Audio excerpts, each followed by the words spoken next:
Serge Ferrari, en partenariat avec des clients précurseurs, développe des solutions nouvelles dans le domaine de l'élevage du saumon qui répondent à une multitude de défaillances en fait, de ce système de production. Très clairement aujourd'hui, pour caricaturer, comment se produit l'élevage du saumon, c'est très simple. Ça commence au Chili par la pêche minotière en fait, de sardines et de harengs. Minotière parce qu'on les transforme en farine. Ces farines ensuite sont acheminées en mer du Nord.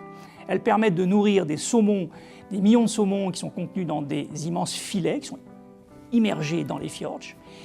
Et malheureusement, cette phase de grossissement de saumon crée une pollution très importante par les rejets qu'elle génère dans le milieu naturel, créant des graves problèmes d'eutrophisation du milieu.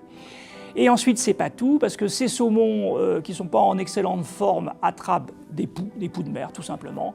Et donc, il faut les débarrasser de ces poux de mer en utilisant massivement des antibiotiques, des pesticides, ce qui coûte très cher et ce qui n'est pas très bon pour la qualité du poisson. Et malgré tout, cela crée une mortalité très importante. Ajoutez à cela, cette fuite de phosphore dans le milieu naturel, quelque part, est caractéristique des défaillances de notre agriculture aujourd'hui, où le cycle de l'azote et du phosphore est ouvert. Et c'est beaucoup plus grave pour le cycle du phosphore parce qu'on n'en trouve pas dans l'air, on le trouve malheureusement que dans des mines de phosphate que l'on est en train d'épuiser. Alors nos solutions permettent de trouver, de fermer complètement la boucle de ces cycles biogéochimiques. Très clairement, comment fait-on? Eh bien, à la place des filets d'élevage qui sont immergés dans les fjords, nous créons une immense poche immergée, entièrement fermée, avec laquelle nous allons pouvoir récupérer les eaux viciées, les traiter et fixer le phosphore, réintroduire de l'eau de mer dans ces poches-là. Les poissons sont à l'abri de l'attaque des poux, donc ils n'ont plus besoin d'antibiotiques, plus besoin de ces traitements-là contre les poux.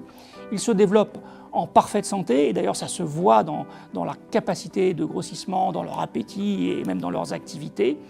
Et puis ce qui est très très intéressant, évidemment, c'est qu'on annule complètement toute pollution du milieu naturel, et on est capable, dans un deuxième temps, de développer des nutriments qui vont être issus de la ficoculture ou de l'agriculture et qui vont permettre de réintroduire des protéines végétales dans ce système d'élevage. Vous voyez, on est sur une approche très très complexe qui part d'un système ouvert, très polluant et très consommateur de ressources, à un système qui travaille en symbiose et qui est capable de diminuer les impacts et de travailler avec un minimum de ressources extérieures.